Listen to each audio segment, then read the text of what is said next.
పార్వతీపురం మాన్యం జిల్లా గుమ్మలక్ష్మీపురం మండల కేంద్రంలో Elwinpeta Bhadragiri union bank road RTC complex గ్రంథాలయం మరియు కొండ వీధులలో వినాయక చవితి పూజలు అంగరంగ వైభవంగా జరిగాయి. ఈ సందర్భంగా గ్రామ యువత మండపాలు ఏర్పాటు చేసి విఘ్నేశ్వరుని విగ్రహాన్ని ప్రతిష్ఠించారు. గ్రామంలో మహిళలు పెద్ద ఎత్తున తరలివచ్చి ప్రత్యేక పూజలు నిర్వహించారు. కులమతాలకు అతీతంగా గ్రామంలో పిల్లలు, పెద్దలు, యువకులు ఐకమత్యంగా మండపాలు వద్ద పనిచేస్తూ విగ్రహ ప్రాంగణంలో సందడి వాతావరణం సృష్టిస్తున్నారు. దాంతో గుమ్మలక్ష్మీపురం ఏజెన్సీ ప్రాంతమంతా వినాయక చవితి శోభ సంతరించుకుంది.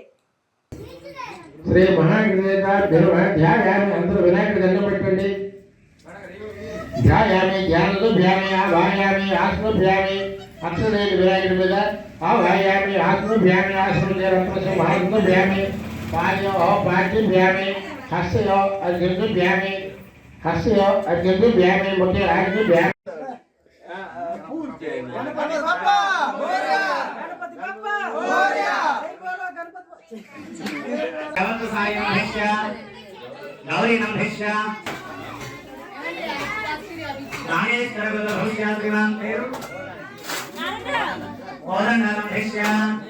ధర్మపత్రి